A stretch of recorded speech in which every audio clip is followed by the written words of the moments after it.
All right, it's time for some Harry Potter. Whoop whoop. Okay, it's my favorite. Now, this is the chapter where things start to get really interesting. Okay. This chapter is called Letters from No One. And remember, here's our one illustration. There it is. Look at all these letters flying out of the fireplace. What? Interesting. Okay, here we go. The Letters from No One. The escape of the Brazilian boa constrictor earned Harry his longest punishment ever. By the time he was allowed out of his cupboard again, the summer holidays had started and Dudley had already broken his new video camera, crashed his remote control airplane, and, first time out on his racing bike, knocked down old Mrs. Figg as she crossed Privet Drive on her crutches. That Dudley. Harry was glad school was over, but there was no escaping Dudley's gang, who visited the house every single day. Pierce, Dennis, Malcolm, and Gordon were all big and stupid, but as Dudley was the biggest and stupidest of the lot, he was their leader. The rest of them were all quite happy to join in Dudley's favorite sport, Harry hunting. This was why Harry spent as much time as possible out of the house, wandering around and thinking about the end of the holidays, where he could see a tiny ray of hope. When September came, he would be going off to secondary school, and for the first time in his life, he wouldn't be with Dudley. So let me explain this. In England and some countries over in Europe, whenever you go to secondary school, it's usually when you turn 10. So it's like, I don't know if I think it's grade 4. I don't know. I'm not sure. Don't count me on that. But you go away to school. It's called boarding school, and you spend Monday, Tuesday, Wednesday, Thursday, Friday at the school, and you spend the night there on Sunday night, Monday night, Tuesday night, Wednesday night, Thursday night, and then you go home for the weekend. So a lot of kids go away to school, or they go to a school that's near their house where they don't have to spend the night there, but a lot of kids do go away to boarding school.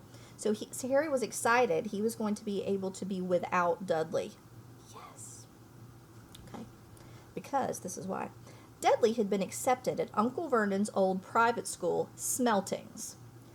Pierce Polkus was going there too. Harry, on the other hand, was going to Stonewall High, the local public school.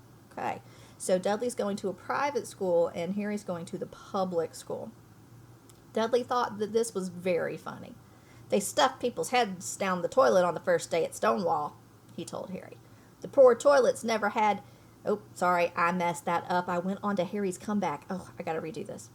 They stuffed people's heads down the toilet on the first day at Stonewall, he told Harry. Want to come upstairs and practice? No thanks, said Harry. The poor toilet's never had anything as horrible as your head down in it. It might be sick. Then Harry ran before Dudley could work out what he'd said. One day in July, Aunt Petunia took Dudley to London to buy his Smeltings uniform, leaving Harry at Mrs. Figg's. Mrs. Figg wasn't as bad as usual. It turned out she'd broken her leg tripping over one of her cats, and she didn't seem quite as fond of them as she was before. She let Harry watch television and gave him a bit of chocolate cake that tasted like she might have had it for several years. That evening, Dudley paraded around the house for the family in his brand new uniform. Smeltings boys wore maroon tailcoats, orange knickerbockers, and straw flat hats called boaters. That's a fancy, fancy outfit. They also carried knobbly sticks, used for hitting each other while the teachers weren't looking. It's like a walking stick. This was supposed to be good training for later in life. Ooh, that's an ugly uniform. A maroon tailcoat is like a business jacket, like you would wear to church, a jacket like a suit jacket, except it has long tails in the back, right? Like penguin feather tails, and it is maroon. And then they have short pants called knickerbockers. They kind of go down to right past your knee. They're old-fashioned pants, and they're orange. And then they have flat straw hats. Really weird. I would not think I was very fetching wearing that, but obviously Dudley thinks he's the bomb. Oh, and a stick that he gets to whack people with. As he looked at Dudley and his new knickerbockers, Uncle Vernon said gruffly it was the proudest moment of his life. Aunt Petunia burst into tears and said she couldn't believe it was her Uncle Duddykins. He looked so handsome and grown up. Harry didn't trust himself to speak. He thought two of his ribs might already have cracked from trying not to laugh. There was a horrible smell in the kitchen the next morning when Harry went in for breakfast. It seemed to be coming from a large metal tub in the sink. He went to have a look. The tub was full of what looked like dirty rags, swimming in gray water. "What's this?" he asked Aunt Petunia, her lips tightening, as they always did if he dared to ask a question. "Your new school uniform," she said. Harry looked in the bowl again. "Oh," he said, "I didn't realize it'd be so wet." "Don't be stupid," snapped Aunt Petunia. "I'm dyeing some of Dudley's old things gray for you. It'll look just like everyone else's when I'm finished." Harry seriously doubted this, but he thought it best not to argue. He sat down at the table and tried not to think about how he was going to look on his first day at Stonewall High. Like he was wearing bits of old elephant skin, probably. Dudley and Uncle Vernon came in, both with wrinkled noses because of the smell from Harry's new uniform. Uncle Vernon opened his newspaper as usual, and Dudley banged his smelting stick, which he carried everywhere with him, on the table. They heard the click of the mail slot, the flop of letters on the doormat. "Get the mail, Dudley," said Uncle Vernon from behind his papers. "Make Harry get it." "Get the mail, Harry." "Make Dudley get it." "Poke him with your smelting stick, Dudley." Harry dodged the smelting stick and went to get the mail. 3 things lay on the doormat. A postcard from Uncle Vernon's sister Marge, who was vacationing on the Isle of Wight, a brown envelope that looked like a bill, and a letter for Harry? Harry picked it up and stared at it, his heart twanging like a giant elastic band. No one, ever, in his whole life had written to him. Who would? He had no friends, no other relatives. He didn't belong to the library, so he'd never even gotten rude notes asking for the books back. Yet, here it was, a letter, addressed so plainly that there could be no mistake. Mr. H. Potter, The Cupboard Under the Stairs, 4 Privet Drive, Little Winging, Surrey. See and look. Right there. That's how it's addressed.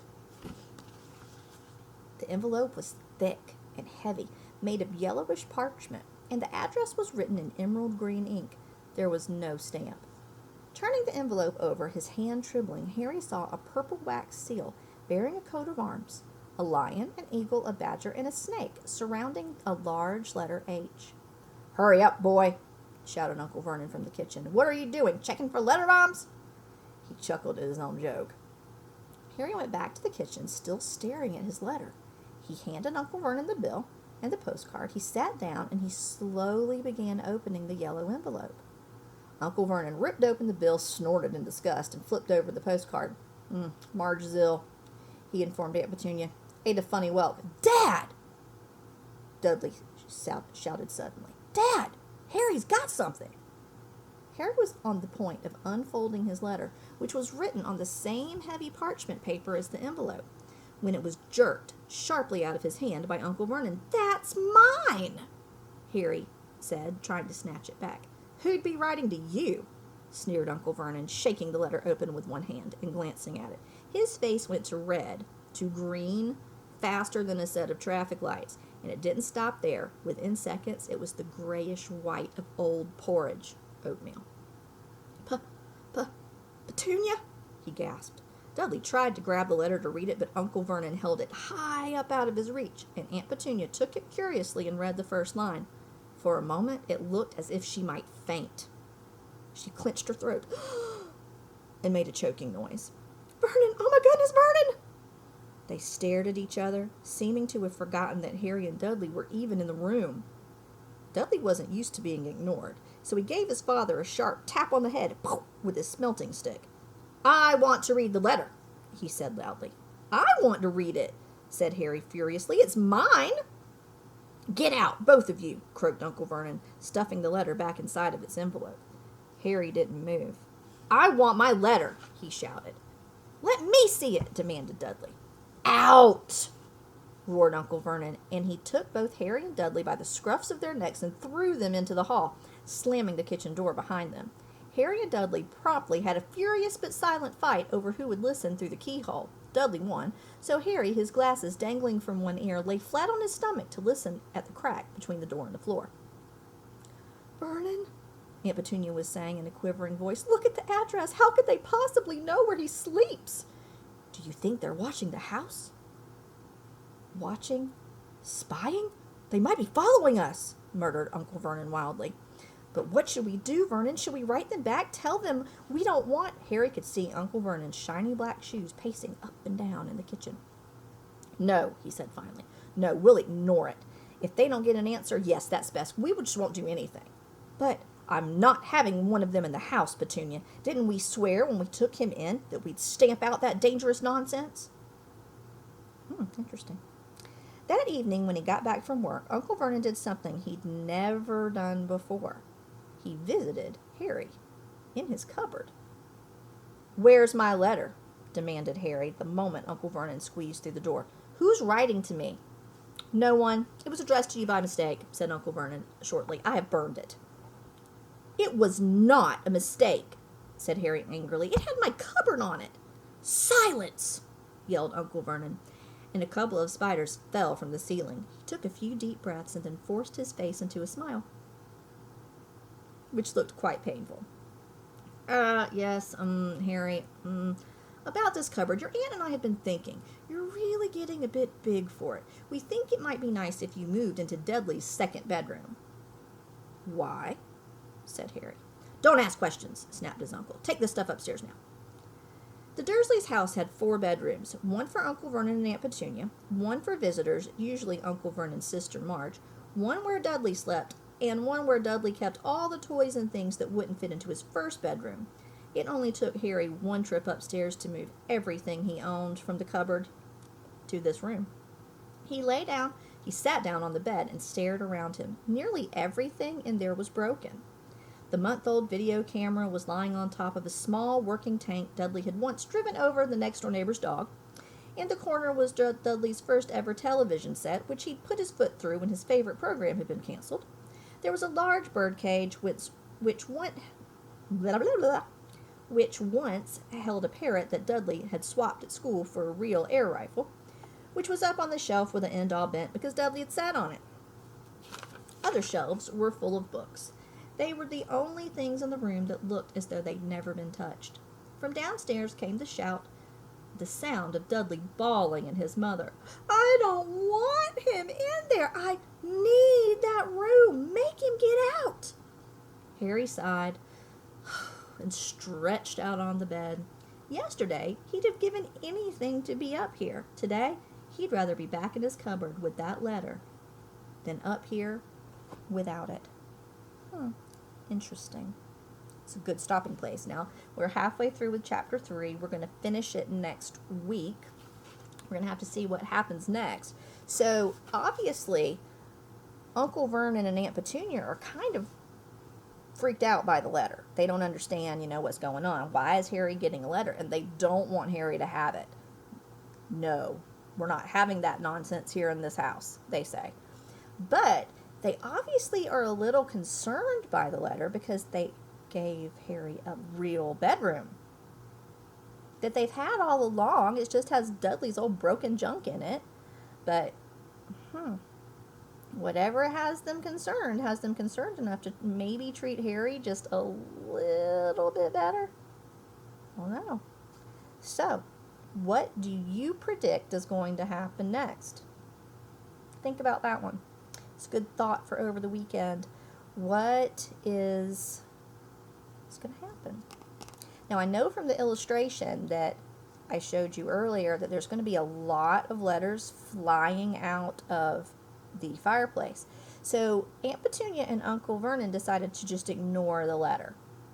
Based on what I know from the chapter title, and we know that a chapter title usually tells us the main idea of the passage, right? I like to have you tell me a different title for a chapter. The title of the chapter is Letters, plural, from No One.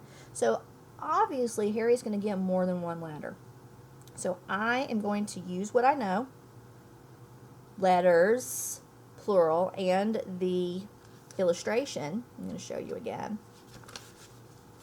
There it is. Letters, see right there, there's the S, letters from no one. And look at all of these letters. Now, they wouldn't have put this illustration there if it wasn't important. Because remember, when we add illustrations, they always are for a reason.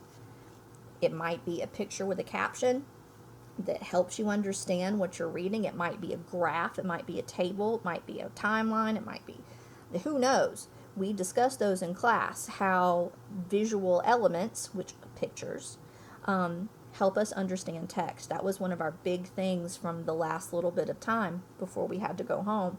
So based on what I know from my image, my visual image, I don't know why they say that, so I'm like the same thing twice, but based on that picture and the plural letter S, I have a feeling, my prediction is that he's going to start getting more letters. And based on what I know about Uncle Vernon and Aunt Petunia, you make this prediction. Do you think that they're going to be happy about that? I'm thinking no. But we shall see. We shall see next week. I hope everybody has a great weekend. It's another beautiful day outside. Get outside, do something interesting. My creative thing from yesterday, I put my picture. I made muffins. My own recipe. You guys have a great weekend. I miss you. Let me know if you need anything.